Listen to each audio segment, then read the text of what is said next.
Hey y'all, you know I don't do this often, and I think very highly of people when I do it. I should do it more, but I don't. Neither here nor there.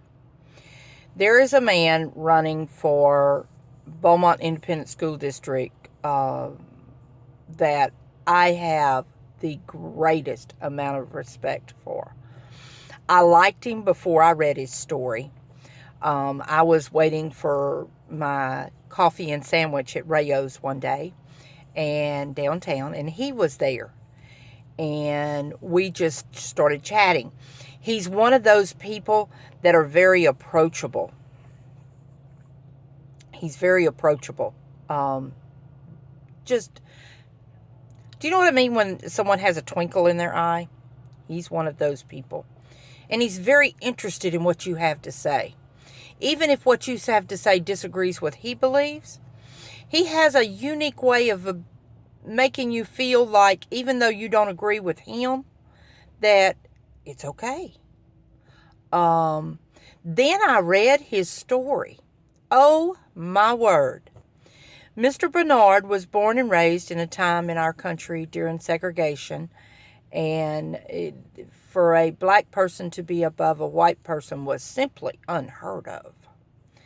And he was a young man just trying to get going. He loved the idea of building things and how things were put together.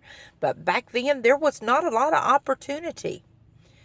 So he went every morning to Bethlehem Steel and waited outside the gate and raised his hand when they called for laborers.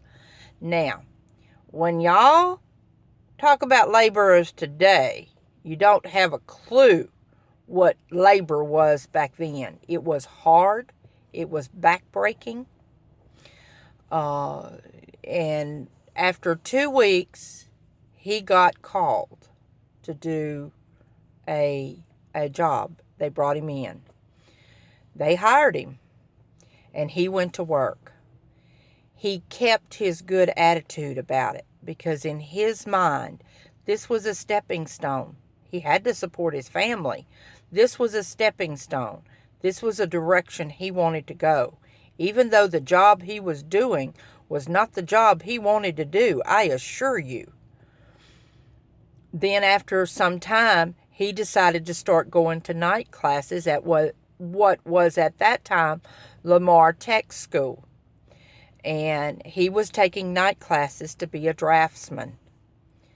Then hatred stepped up, throwed a block in his path. His supervisor came in and told him, in essence, it's either school or your job, son. So he went on nights, which means he couldn't go to school anymore. But he had to support his family. It had to be devastating to him. It had to be heartbreaking to him. But he didn't live there.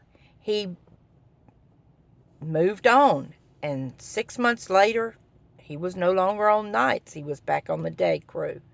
A little while after that, he's working, doing what he could do. He was doing what he could do. And he had a wonderful name with the men he worked with. And a man started talking to him. And he says, well, what do you plan on doing with your life, AB?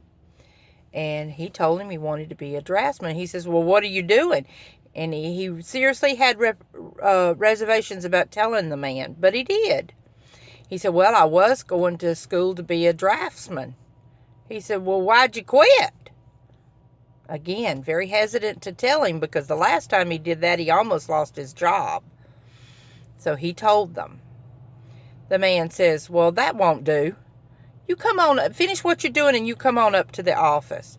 Well, what you have to understand back then, black people weren't allowed just to walk in an office. There was an outside window that you went to. Even if you just walked in the office, you had to walk in the office very humbly like you didn't belong there. But he did, and they brought him in, and he soon had an office. He was working over projects, and over time, they noticed. But I mean, it wasn't easy on him. You make we can tell such a beautiful story right now, but those 2 years he lived through had to be hell. He was a black man in a white man's society where biggest part of them didn't think he belonged there. And the ones that did think he belonged there didn't feel they had the right to say anything. So after a while, he was promoted. Then after a while, he was promoted again to senior superintendent, which meant, remember that man that made him quit school? He was now that man's boss. And hatred did as hatred does. Rather than admit you were wrong and you did someone wrong, he retired because he refused to work for him. To me, there's a lesson in that. You can't change someone's hatred. You can't regulate hatred. You can't. That comes from a person's insides. And there's no amount of laws, there's no amount of anything you can do to change the inside of a person. The only thing that's going to change the inside of a person is the person himself. AB felt all of the weight of racism. True racism.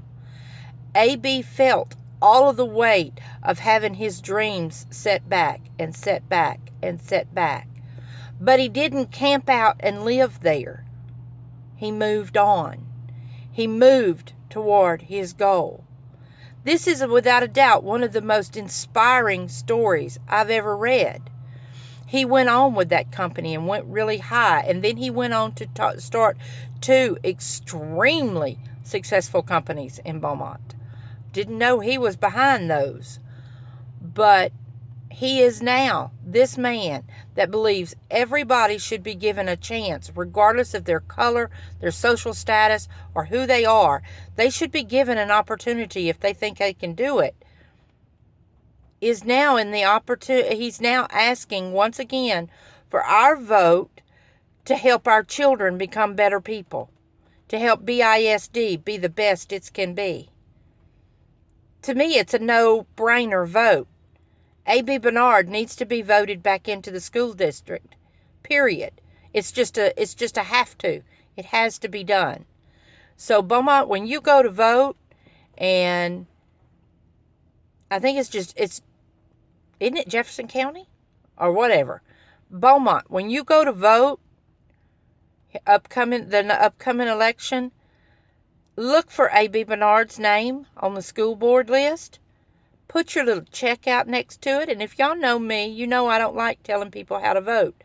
All I want you to do is vote. Just go vote. Even if I disagree with you, go vote. But I'm telling you right now, if you have a doubt in your mind as to whether this man is the person you need to vote for, go talk to him. Go visit with him. He's very approachable. Talk to him. You'll get your vote. Love you, AB.